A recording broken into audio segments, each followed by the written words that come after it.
Sejak awal iblis bersumpah di hadapan Allah Subhanahu wa Ta'ala untuk menggoda umat manusia dan menjerumuskan mereka ke dalam dosa. Aku akan menggoda mereka dari arah depan, belakang, kanan, dan kiri. Akan kubuat mereka lupa padamu, ya Tuhan mereka. Begitulah tekad iblis. Bujukan iblis pun berhasil menguasai hati kaum Madian. Awalnya mereka hanya sekadar terpukau pada rezeki melimpah yang diberikan Allah Subhanahu wa Ta'ala. Mereka pandai berdagang dan kaya raya, namun iblis menuntun mereka lebih jauh ke dalam kesesatan. Suatu hari, iblis berbisik pada mereka, "Lihatlah pohon besar itu, Al-Aikah, begitu tinggi dan rimbun daunnya, melindungi kalian dari panas terik. Bukankah pohon ini layak untuk disembah? Ia memberikan keteduhan, seolah merangkul kalian dengan kasih." Kaum Madian pun mulai tertarik. Benar juga, pohon ini begitu besar dan bermanfaat bagi kita.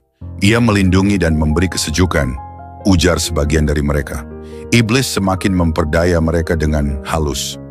"Jika kalian memberi persembahan kepada Al-Aikah, pohon itu akan semakin memberkati dagangan kalian.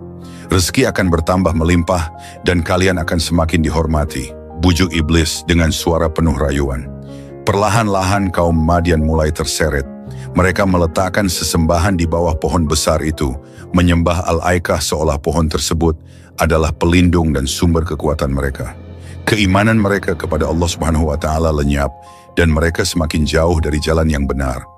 Di tengah kaum Madian yang telah tersesat, Allah Subhanahu wa Ta'ala mengutus Nabi Syuaib alaihissalam sebagai cahaya petunjuk.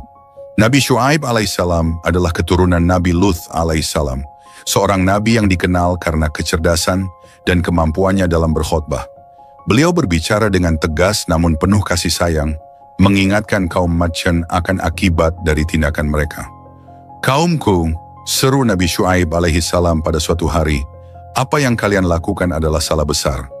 Tidak ada pohon yang bisa memberikan berkah karena hanya Allah Subhanahu wa Ta'ala yang memberi rezeki.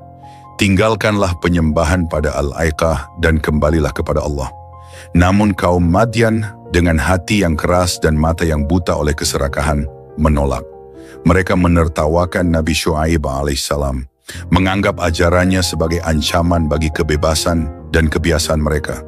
Selain kesyirikan, kaum Madian terkenal dengan kecurangan mereka dalam berdagang. Mereka mengurangi timbangan dan menipu para pembeli demi keuntungan yang lebih besar.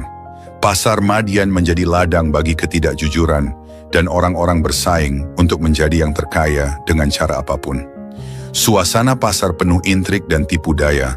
Setiap orang mencari kesempatan untuk memperdaya orang lain.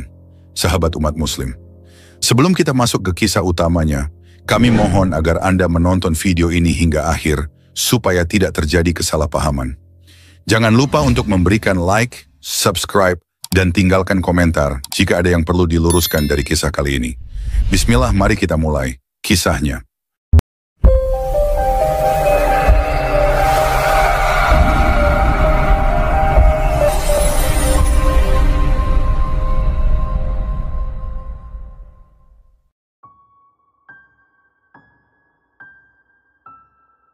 Salah satu suku bangsa Arab yang dikenal sebagai kaum Madian mendiami wilayah tepi negeri Syam yang sekarang disebut Suriah.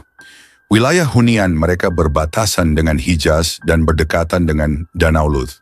Negeri tempat kaum Madian bertempat tinggal terkenal akan kegiatan perdagangan dan pertanian. Kondisi tanah yang subur, berkat karunia Allah Subhanahu wa Ta'ala, memungkinkan tanaman beraneka ragam mudah tumbuh subur di sana. Tetapi meskipun tanah yang subur dan menghasilkan pertanian yang melimpah, sebagian besar dari kaum Madian melupakan bahwa semua ini adalah anugerah dari Allah Subhanahu wa Ta'ala. Mereka tidak bersyukur atas kenikmatan yang diberikannya. Lebih lanjut, kaum Madian terdiri dari individu-individu kafir yang tidak mengenal Allah Subhanahu wa Ta'ala, bahkan memilih untuk menyembah pohon-pohon dan mengelilinginya. Sifat dan tingkah laku yang dimiliki oleh kaum Madian sungguh tidak mencerminkan keimanan kepada Allah Subhanahu wa Ta'ala, bahkan jauh dari ajaran-ajaran yang diajarkan oleh Nabi Ibrahim alaihissalam dan nabi-nabi sebelum Nabi Syuaib alaihissalam. Mereka kerap menunjukkan sikap buruk, keji, dan seringkali merugikan orang lain demi keuntungan pribadi. Kelicikan yang umum terjadi di kalangan kaum Madian lazimnya dilakukan oleh individu-individu penipu yang telah terpikat oleh harta kekayaan, sehingga mereka seringkali memanipulasi timbangan untuk menghasilkan ukuran barang yang tidak akurat. Tindakan semacam ini memiliki dampak yang signifikan terhadap para petani dan pedagang kecil di wilayah Madian. Sebaliknya, para pedagang besar dan penipu di wilayah tersebut justru meraih keuntungan dari perilaku yang tidak jujur dan tercela. Akibatnya, kesenjangan antara penduduk Madian yang miskin dan yang kaya semakin melebar, dengan penduduk miskin semakin terperosok dalam kemiskinan, sementara mereka yang kaya semakin memperoleh kekayaan. Kaum Madian yang melakukan manipulasi saat menimbang sebuah barang akan menempatkan batu di dalam timbangan. Ini bertujuan agar pembeli percaya bahwa berat barang yang dibeli sudah sesuai. Keuntungan pedagang di pasar akan melonjak 2 kali lipat setelah melakukan tindakan tidak jujur tersebut. Yang lebih serius, penduduk Madian yang kerap melakukan kecurangan percaya bahwa mengurangi berat dalam timbangan merupakan manifestasi kecerdikan atau keahlian dalam transaksi jual beli. Allah Subhanahu wa Ta'ala menyaksikan perburukan keadaan kaum Madian dari hari ke hari, dan sebagai respon, Ia mengirim Nabi Syuaib alaihissalam kepada mereka. Dalam misi tersebut, Nabi Syuaib alaihissalam membawa ajaran agama yang otentik yang diberikan langsung oleh Allah Subhanahu wa Ta'ala. Tidak hanya itu, Nabi Syuaib alaihissalam juga diberi tanggung jawab untuk mengubah arah yang salah dan suram yang ditempuh oleh kaum Madian, agar mereka kembali kepada jalur yang benar dan terang. Nabi Syuaib alaihissalam mengembangkan misi untuk mengajak warga Madian meninggalkan tindakan negatif yang merugikan sesama dan hanya menguntungkan pribadi. Selain itu, beliau mengingatkan mereka agar tidak menyembah pohon lagi, tetapi hanya menyembah Allah Subhanahu wa Ta'ala yang Maha Kuasa. Nabi Syuaib alaihissalam juga mengajak umatnya untuk melaksanakan ibadah sholat sebagai bentuk penghormatan kepada Allah Subhanahu wa Ta'ala, serta untuk meyakini bahwa segala sesuatu di bumi ini merupakan hasil ciptaannya. Namun meskipun demikian, warga Madian tetap kukuh dalam keyakinan mereka dan enggan meninggalkan objek ibadah yang telah mereka sembah sejak zaman dahulu. Mereka menolak tawaran Nabi Syuaib alaihissalam untuk mengikuti jalan yang diridhai Allah Subhanahu wa Ta'ala. Bahkan, setiap nasihat dan ajakan yang disampaikan oleh Nabi Syuaib alaihissalam kepada masyarakat Madian dilecehkan dan dihina oleh mereka. Walaupun ajakan, nasihat, dan dakwah yang disampaikan oleh Nabi Syuaib alaihissalam tidak diterima dengan baik dan malah dihina oleh penduduk kaum Madian, beliau tetap bersikap sabar dan gigih dalam usahanya untuk mengembalikan mereka ke jalan Allah Subhanahu wa Ta'ala. Beliau dengan tenang merespons argumen-argumen yang diajukan oleh kaum Madian. Kaum Madian yang tidak beriman pada ajaran yang disampaikan oleh Nabi Syuaib alaihissalam senantiasa merendahkan dan mengolok-olok Nabi Syuaib alaihissalam. Tidak hanya itu, Nabi Syuaib alaihissalam juga dianggap sebagai individu yang lemah jika dibandingkan dengan kaum Madian, dan Nabi Syuaib alaihissalam juga mendapat ancaman dari kaum Madian. Karena kaum Madian sangat sulit untuk diarahkan kembali ke jalan yang benar, maka Nabi Syuaib alaihissalam mulai mengabarkan kepada mereka bahwa konsekuensi akan ada azab yang akan diberikan oleh Allah Subhanahu wa Ta'ala sebagai akibat dari perbuatan-perbuatan buruk yang telah mereka lakukan. Meskipun dihadapkan dengan kata-kata yang disampaikan oleh Nabi Syuaib, penduduk Madian tidak merasa takut dan justru kembali mengancam beliau. Mereka bermuamalah buruk dengan sesama, menipu dalam melakukan jual beli dan mengurangi takaran dan timbangan. Nabi Syuaib alaihissalam mengajak mereka beribadah kepada Allah Subhanahu wa Ta'ala dan tidak berbuat syirik, melarang mereka mengurangi takaran dan timbangan serta melarang melakukan pembajakan dan melarang berbuat buruk lainnya. Nabi Syuaib alaihissalam berkata kepada mereka, "Wahai kaumku, sembahlah Allah Subhanahu wa Ta'ala. Sekali-kali tidak ada Tuhan yang berhak disembah bagimu selain Dia. Sesungguhnya telah datang kepadamu bukti yang nyata dari Tuhanmu. Maka sempurnakanlah takaran dan timbangan, dan janganlah kamu kurangkan bagi manusia barang-barang takaran dan timbangannya. Dan janganlah kamu berbuat kerusakan di muka bumi setelah Allah Subhanahu wa Ta'ala memperbaikinya. Yang demikian itu lebih baik bagimu jika kamu betul-betul orang-orang yang beriman. Dan janganlah kamu duduk di setiap jalan dengan menakut-nakuti dan menghalang-halangi orang yang beriman dari jalan Allah Subhanahu wa Ta'ala dan menginginkan agar jalan Allah itu menjadi bengkok. Al-Quran Surah Al-A'raf ayat 85. Demikianlah Nabi Syuaib alaihissalam terus berdakwah kepada kaumnya dan menerangkan kebenaran kepada mereka, tetapi yang beriman hanya sedikit saja, sedangkan sebagian besar mereka kafir. Meskipun begitu, beliau tidak berputus asa terhadap penolakan mereka, bahkan tetap sabar mendakwahi mereka dan mengingatkan mereka nikmat-nikmat Allah Subhanahu wa Ta'ala yang tidak terhingga.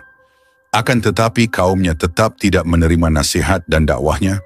Bahkan mereka berkata kepada Nabi Syuaib alaihissalam sambil mengolok-olok, "Wahai Syuaib, apakah salatmu menyuruh kamu agar kami meninggalkan apa yang disembah oleh bapak-bapak kami atau melarang kami berbuat apa yang kami kehendaki tentang harta kami?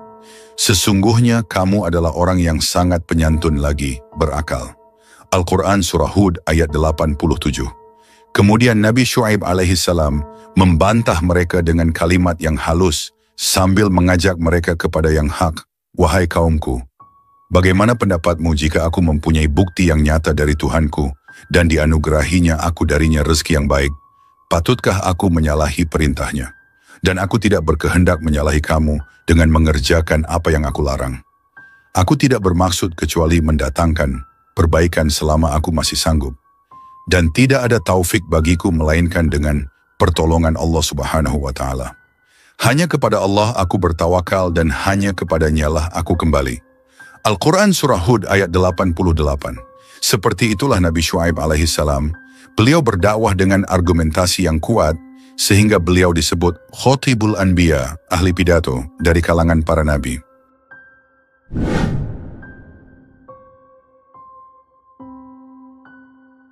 Setelah berupaya dengan berbagai cara dalam berdakwah dan mengajak mereka untuk kembali ke jalur yang benar, namun kaum Madian tetap memilih untuk tetap dalam kekafiran. Karena itu, Nabi Syuaib alaihissalam memohon kepada Allah Subhanahu wa Ta'ala supaya azab diberikan kepada penduduk Madian.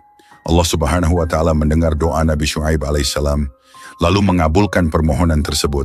Setelah itu Allah Subhanahu wa Ta'ala menginstruksikan Nabi Syuaib alaihissalam beserta para pengikut yang beriman untuk meninggalkan kota yang telah dikuasai oleh kaum kafir. Setelah mereka pergi dari kota tersebut, Allah Subhanahu wa Ta'ala menyebabkan cuaca menjadi sangat panas dan kering, menyebabkan tanaman layu dan sulit untuk menemukan kesegaran.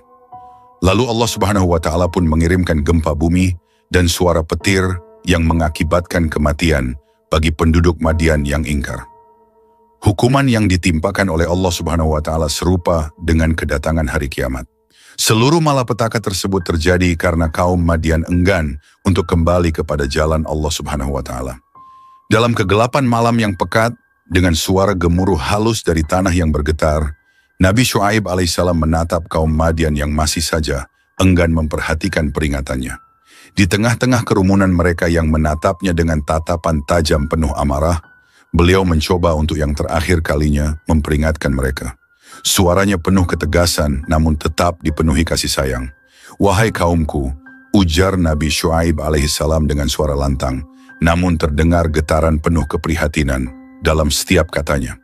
"Janganlah pertentangan di antara kita menjadi alasan bagi kalian untuk menolak kebenaran. Jangan sampai kalian dihancurkan sebagaimana kaum Nuh, kaum Hud, atau kaum Saleh. Kaum Lut juga tak jauh dari kalian. Nasib mereka seharusnya menjadi peringatan." Namun seorang pemuka dari kaum Madian maju ke depan dengan sinis. "Syuaib, cukup. Kami sudah muak mendengar semua omongan kosongmu. Apa yang kamu katakan tidak lebih dari ancaman tanpa bukti," katanya dengan nada mengejek. Wajahnya memerah karena amarah dan sorot matanya mengandung kebencian. Nabi Syuaib alaihissalam menatapnya dengan penuh kesedihan. "Mengapa kalian tak mau mengakui dosa-dosa kalian dan bertobat kepada Allah Subhanahu wa Ta'ala yang Maha Pengasih dan Maha Penyayang?" Al-Quran Surah Hud ayat 89-90. "Ini bukan ancaman dari diriku, tetapi peringatan dari Allah Subhanahu wa Ta'ala." Salah seorang dari mereka tertawa, suaranya keras dan menggelegar. "Wahai Syuaib, kami tidak mengerti apa yang kamu katakan itu. Dan kamu hanya orang lemah di antara kami. Kalau bukan karena keluargamu yang kami hormati, sudah lama kami rajam sampai mati." Al-Quran Surah Hud ayat 91. Nabi Syuaib alaihissalam menarik napas dalam-dalam, menahan kekecewaan yang sangat dalam. Apakah keluargaku lebih kalian hormati daripada Allah Subhanahu wa Ta'ala? Sedang Allah Subhanahu wa Ta'ala kalian abaikan dan kalian letakkan di belakang kalian? Ketahuilah Allah Subhanahu wa Ta'ala mengetahui segala apa yang kalian perbuat. Kaum Madian mengancam dengan lebih keras. Pergi dari sini Syuaib. Jika kamu dan pengikutmu tak mau mengikuti agama kami, maka kalian semua harus pergi meninggalkan kota ini. Malam itu Nabi Syuaib alaihi salam dan pengikutnya akhirnya meninggalkan kota dengan perasaan berat. Di belakang mereka kaum Madian terus mengejek, bahkan beberapa di antaranya memintanya menyegerakan azab yang ia ancamkan. Jika benar ancamanmu itu nyata Syuaib, maka tunjukkan mana azab yang kau katakan. Bukankah engkau hanyalah seorang pendusta? Al-Quran Surah Asy-Syu'ara ayat 185-186. Mereka terus berteriak mengejek sampai suara mereka hanya menjadi gema di kejauhan. Ketika Nabi Syuaib alaihissalam beserta pengikutnya telah cukup jauh, Nabi Syuaib alaihissalam berdoa, suaranya lirih namun penuh kepasrahan. Ya Tuhanku, berilah keputusan yang adil antara kami dan kaum kami. Engkau adalah pemberi keputusan terbaik. Keesokan harinya cuaca di kota Madian berubah drastis. Matahari bersinar terik, tetapi bukan sekadar panas biasa. Sinar matahari seperti membakar dan mengeringkan segala yang disentuhnya. Tanaman-tanaman yang hijau layu dalam sekejap, sumur-sumur mengering, dan hewan ternak tak lagi menghasilkan susu. Kaum Madian merasakan panas yang mencekam, bahkan nafas mereka terasa berat, seolah-olah udara di sekeliling mereka menyempit. Ini pasti hanya panas sementara. Salah seorang pemimpin mereka mencoba menenangkan yang lain, meskipun keringatnya mengucur deras. Namun, hari demi hari berlalu dan suhu semakin menjadi-jadi. Hingga suatu sore, mereka melihat sekumpulan awan hitam di kejauhan. Mereka pun bersorak riang mengira bahwa hujan akan turun dan membawa kesejukan. Akhirnya, inilah rahmat yang dijanjikan, teriak mereka dengan lega. Semua orang berlarian menuju awan tersebut, berkumpul di bawahnya dengan harapan segera merasakan tetesan air. Namun saat mereka berkumpul di bawah awan itu, suara gemuruh keras mengguncang bumi, diikuti oleh kilatan-kilatan petir yang menerangi langit gelap. Mereka terkejut dan sebagian mulai merasakan ketakutan, tetapi sudah terlambat. Dari awan itu tiba-tiba berjatuhan bunga-bunga api yang menyala, menimpa mereka satu persatu, membakar tubuh dan membumi hanguskan tanah di sekitar mereka. Teriakan kesakitan menggema di udara, menciptakan suasana yang mencekam. Apa yang terjadi? Ini bukan hujan, ini malapetaka. Teriak seorang pria yang mencoba lari, namun sekejap api menyambar tubuhnya dan membakar habis. Jeritan demi jeritan terdengar, mengisi udara dengan rasa putus asa. Bumi di bawah mereka berguncang keras, seakan hendak memuntahkan isi perutnya. Gemuruhnya begitu hebat hingga membelah bangunan-bangunan, meruntuhkan tembok-tembok, dan menciptakan retakan di seluruh kota. Tak ada tempat untuk bersembunyi, tak ada yang mampu melarikan diri dari gempuran bencana yang menimpa mereka. Salah seorang wanita memeluk anaknya erat, air matanya mengalir tanpa henti. Mengapa kita tidak mendengarkan Syuaib? Mengapa kita begitu angkuh? Tangisnya, namun suaranya tenggelam oleh gemuruh yang semakin kuat. Bumi pun berguncang hebat hingga tubuh-tubuh mereka terhempas ke segala arah. Tanah merekah dan terbuka menelan sebagian dari mereka yang berusaha berpegangan pada apa saja. Bangunan runtuh dan pohon-pohon tercabut dari akarnya. Jeritan ketakutan berubah menjadi rintihan lirih saat satu demi satu nyawa mereka tercabut.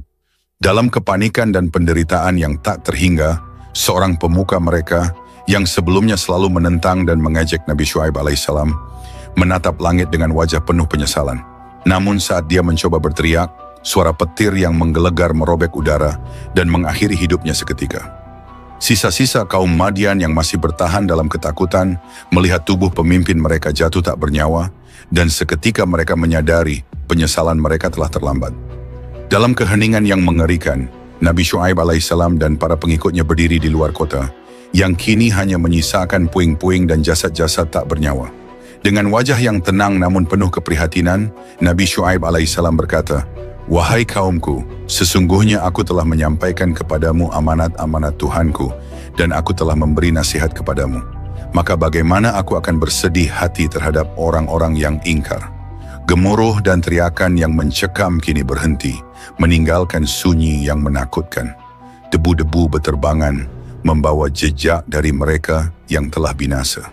Kota Madian yang dahulu ramai kini sunyi tanpa kehidupan. Hanya sisa-sisa kehancuran yang menjadi saksi bisu dari kemurkaan Allah Subhanahu wa Ta'ala yang ditimpakan kepada mereka. Demikianlah, kaum Madian yang keras kepala dan sombong, kini musnah dalam keadaan yang begitu menyedihkan dan penuh keputusasaan. Azab Allah Subhanahu wa Ta'ala datang sebagai pembalasan atas keangkuhan dan kekafiran mereka. Tidak ada yang tersisa kecuali kehancuran dan penyesalan yang sia-sia menjadi pelajaran abadi bagi mereka yang menyaksikan dan mendengarnya. Penutup kisah Nabi Syuaib alaihissalam dan kaum Madian ini seharusnya menjadi pelajaran besar bagi kita semua. Umat manusia di masa sekarang, perlawanan terhadap kebenaran dan kesombongan dalam menolak petunjuk Allah Subhanahu wa Ta'ala hanya akan membawa kita pada kehancuran dan penyesalan. Kita telah menyaksikan bagaimana Allah Subhanahu wa Ta'ala menurunkan azab yang begitu dahsyat kepada kaum yang angkuh dan tidak menghargai peringatan yang datang dari seorang nabi. Hanya mereka yang beriman dan bertobat yang mendapat rahmat Allah dan diselamatkan dari kebinasaan. Pesan moral dari kisah ini sangat jelas. Janganlah kita menutup hati terhadap kebenaran yang telah Allah Subhanahu wa Ta'ala sampaikan melalui para nabi dan rasulnya. Selalu rendah hatilah menerima nasihat dan ajakan menuju jalan yang benar, karena kita tak pernah tahu kapan pintu ampunan akan tertutup. Jauhkan diri dari perbuatan zalim, saling menindas, dan ketidakjujuran. Sebaliknya, bangunlah hidup dalam kejujuran, kepedulian, dan kasih sayang kepada sesama, karena itulah yang akan membawa kebaikan dan keberkahan. Bagi kita yang hidup di zaman penuh godaan ini, hendaknya kita mengambil hikmah dari setiap kisah yang Allah Subhanahu wa Ta'ala abadikan dalam kitab sucinya. Jangan sampai hati kita keras dan lalai dari mengingat Allah Subhanahu wa Ta'ala, agar kita senantiasa berada dalam lindungannya dan terhindar dari azabnya. Semoga kita semua menjadi golongan yang senantiasa ingat dan takut akan azab Allah Subhanahu wa Ta'ala, serta senantiasa berusaha meraih ridhanya dalam setiap langkah kita. Wassalamualaikum warahmatullahi wabarakatuh.